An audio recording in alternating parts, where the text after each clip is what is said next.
Audio on demand from Vision Christian Media. History Makers with Matt Prater. Coming off of drugs, you're going to have emotional problems, but I kept chasing after God. And he's using this vehicle to bring people out of that dark into the light. And I went forward and I knelt at the front, and it was a radical conversion experience. And that's where the big change happened, and that's where we decided we're going to use our music for God, we're going to change our songs. When I was about 25-year-old, I was busted and into jail, and it was there that I came to the Lord. History Makers with Matt Prater. Hi, and welcome to History Makers. I'm Matt Prater. Today we're chatting with Pastor Kiran Skariah, who is an online pastor who does a lot of ministry online. Incredible testimony. We're going to hear a bit of his story today. Welcome along, mate. Tell us where you were born and raised. Hey, Matt. My name is Kiran, like you said. I was born here in Sydney. I was raised here as well, southwest Sydney to be more specific. Okay, and you've got an Indian background. Whereabouts was your family from originally? Yeah, my family were from South India, so a place called Kerala. Mm-hmm. And, they moved here, as in my parents moved here a good 30-odd years ago. Mm-hmm. And, this is where we've been. Very cool. And tell us a bit about your upbringing. Did you have a religious upbringing?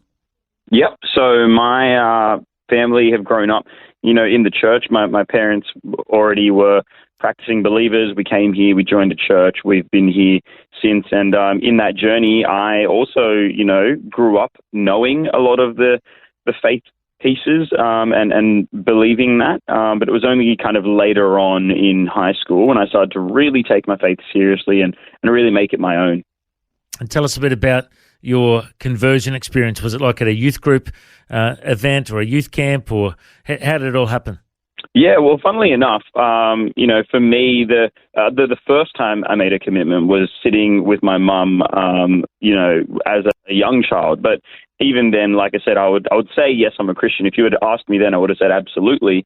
But it was only in later high school where I started to really take things seriously. And one of the reasons why is because, funnily enough, I started looking at other people around me and going, well, how come there are so many people that are being hypocritical with their faith? How come there are so many people that are saying one thing and are living a different life?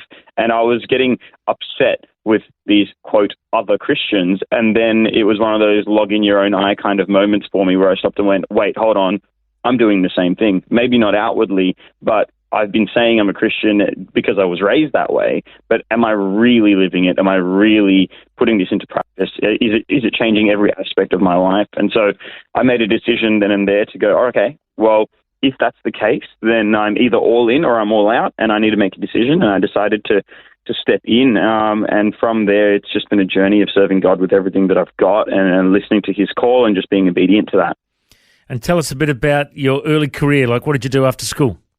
Yeah, so I finished school, ended up going to Bible college. So I actually got into the business degree that I was going to do. But I knew that God had called me at that point to be in full-time youth ministry. I knew that he had made that clear to me.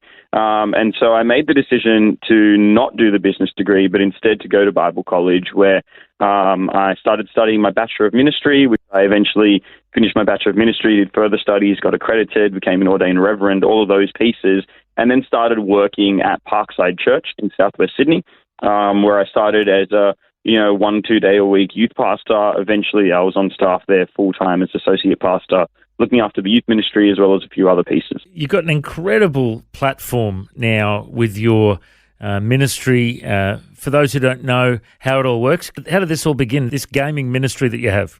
Yeah, absolutely. So, for me, my heart has always been youth ministry and young people and connecting with the next generation. And so for me, with that youth pastor's hat on, while I was still working at my local church, I started noticing this shift in culture, a shift in trend where more and more young people that we were ministering to were spending time in the digital spaces. And that was their natural mode. And so I thought to myself, well, you know what? I've grown up and, always having a PlayStation at home and, being a gamer was just a bit of a downtime thing for me. I never really took it seriously. But then I thought, well, I wonder if there's a way to reach people for the gospel and share faith and really build community and spread the gospel in these spaces. And so I started experimenting and just trying a few things out by myself and just going, okay, I just wonder, can we change lives and meet people where they're at today? And from there, it's just been this whirlwind where God has just been opening more and more doors, and we've been reaching and connecting with more and more people. So it really came from a sense of looking at modern day culture and going, how do we make sure that the gospel is reaching everywhere, even the places that we can't physically see but are still very much functioning? Now, I know that one of the best ways that you evangelize is through a game called Fortnite. Now, some people might know what that is. My son plays it, and I've told him all about you, and he's like, "Oh, cool, Dad, you're interviewing that guy. Oh, that's awesome." So I'm kind of really, getting some cred from doing this interview just quietly. For those who don't know about Fortnite and how that all works, explain to people, how does this work, mate? Yeah, well, that's actually a bit of a misconception, to be honest with you. We don't actually evangelize through Fortnite in the same way that, a youth group that is playing a game of soccer as one of the activities in the youth group isn't necessarily evangelizing during the game of soccer. It's one of the activities they do, and Fortnite is one of the games that we play, along with a variety of other things. But what we do is we're very intentional to make sure that there is a time in every week where what we call real talk, where we stop, we say no gameplay, put the controllers down, whatever it is, and we're just going to open up God's word. We're just going to preach, and we're going to teach, and we'll get guest speakers in, different pastors from different places, and let's just do this together. So the role that Fortnite plays and other games play is very similar to that of a youth group, where at one point in time we might just be doing something like that. It is a bit of fun, brings in a new audience, all that kind of stuff. But at a heart level, we're making sure that surrounded by all of that, we've got prayer teams that are working and praying for people as they need to. We have weekly sermons going on. We've got all these different elements from worship to discipleship and all these things that we're looking into to go, okay, how do we do that and connect with people where they are and, see what the best way is to reach people in that space. So you obviously love video games. You're calling this a ministry, but really, how many hours a day do you play video games, really, when it comes down to it?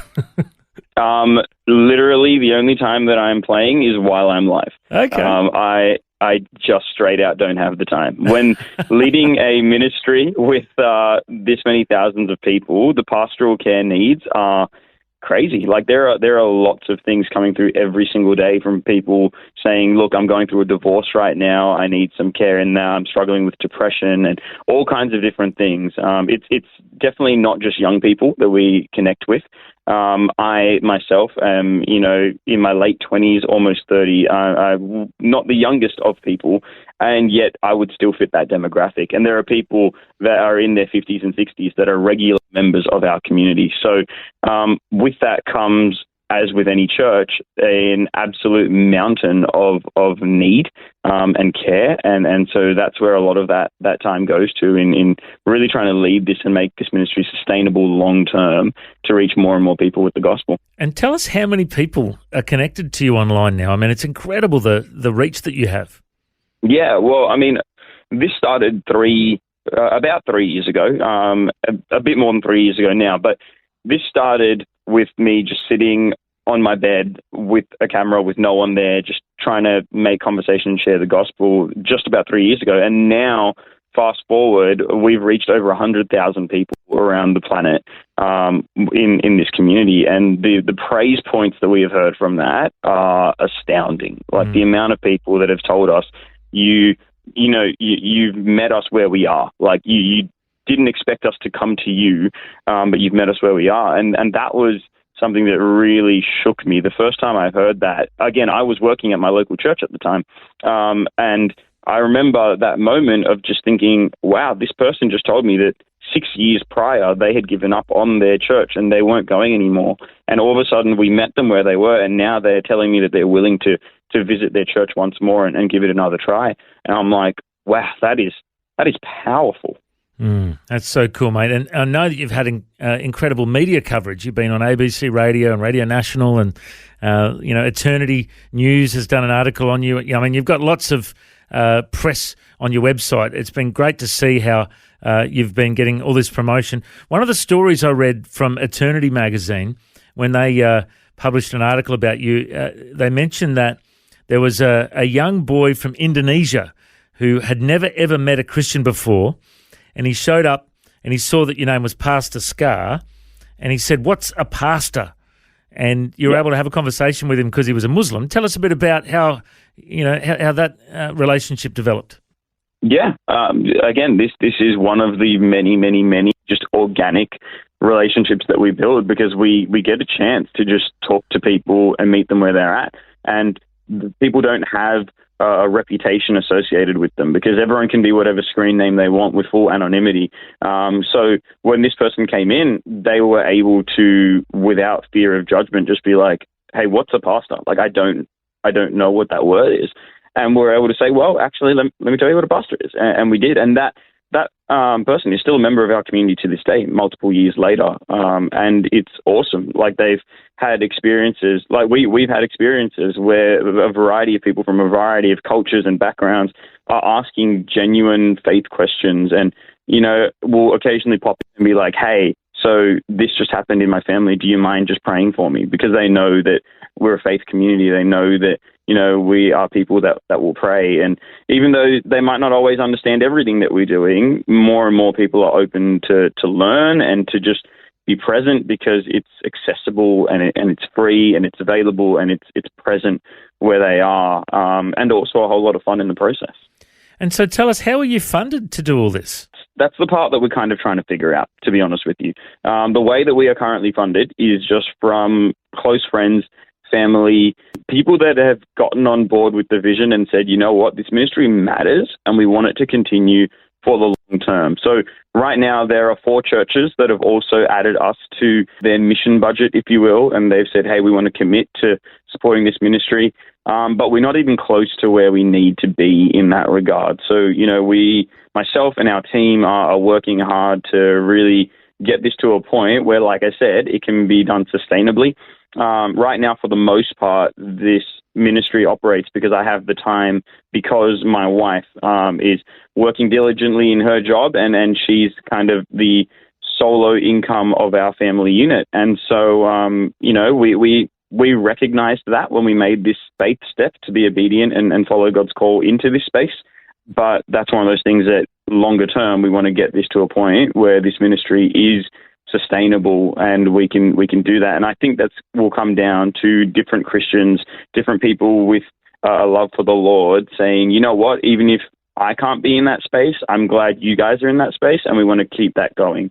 And so, we are always looking for people to partner with us financially and help us get to the next stage of where we need to be as an organization. Well, mate, I just love the fact that you are reaching gamers because, like I said, my son is into Fortnite and he's into Minecraft and he's into all those games with his mates and he'll sit down and watch YouTube videos of, what's that guy? Is it Diamond Minecart? Have you heard of that guy? Not personally. Yep. So I think his name's Diamond Minecart. He's some guy who's got millions, gazillions of followers around the world, and he just watches him play video games and crack jokes and I think, oh my goodness, how could you sit down and watch someone playing a video game and find it interesting? But he loves it. So you're basically doing that, but obviously it's a clean version of what you do, and you're building a community through your social media accounts. And so for me, I'm into, Facebook, Instagram, Twitter, and a bit of TikTok. I've never tried Twitch, but this is one of the areas that you're really connecting. Tell us about what Twitch is. Yeah, so Twitch is the largest live streaming platform in the world that is designed primarily for gamers, so people that play video games. Although now Twitch has expanded into much more than that. It's actually owned by Amazon, and it's been around for a good long while. It is the industry leader in that space, which is the reason why that's where I chose to go live, because it had the highest viewership and most people in this demographic engaging with that. And so that's where we chose to be. But essentially, for those that have never heard of it or how it works, if you imagine a YouTube video, it's the YouTube video that talks back. So rather than us pre-recording a video and uploading it, we go live, and then people can type and chat, and I'll see those messages in real time and be able to respond to them. So they'll be able to see me and hear me and the room that I'm in and all that kind of stuff. I won't be able to see anyone other than whatever screen name they choose to make, and that's it, which really allows us to facilitate conversation because, like I said earlier, people can just get deep and ask some of those hard-hitting questions that they might feel a little uncomfortable to ask in a in-person context. Well, it is so good to hear that you are reaching the next generation and reaching gamers all over the world. And out of your office in Sydney, it's amazing how technology has advanced where you can be a missionary reaching people all over. I pray that the Lord will bless you and that you'll have much success reaching the next generation, because we need guys like you who are thinking outside the box in the way that they're reaching out to people. If people want to find out more, what's the best website for them to go to? If they were to go just to PastorSKAR.com, PastorSKAR, PastorSKAR.com. There are some links there. Of course, people can always get in contact with myself or our team, send me an email or whatever that might look like. We are a registered not-for-profit with the ACNC. We've got a board of pastors and leaders from around Australia that oversee this to make sure that, it's safe, and we've got a safe ministry team. Like, there's a lot of accountability things in place because we really want to do this with excellence and do this in a way that is safe for all people. So anyone that's willing to get on board with us and either volunteer some time or some finance or whatever would really, really mean the world to us and help us continue to reach this huge people group. Well, mate, it's so good to hear your story today, Pastor Skar. I reckon you're a history maker. Thanks for joining us. Thanks so much, mate. If you'd like to hear this conversation again, listen online anytime at historymakersradio.com.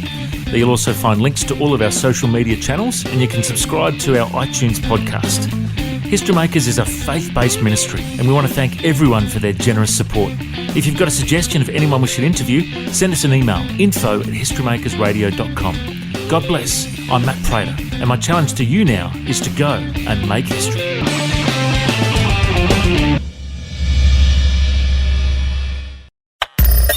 Thanks for taking time to listen to this audio on demand from Vision Christian Media.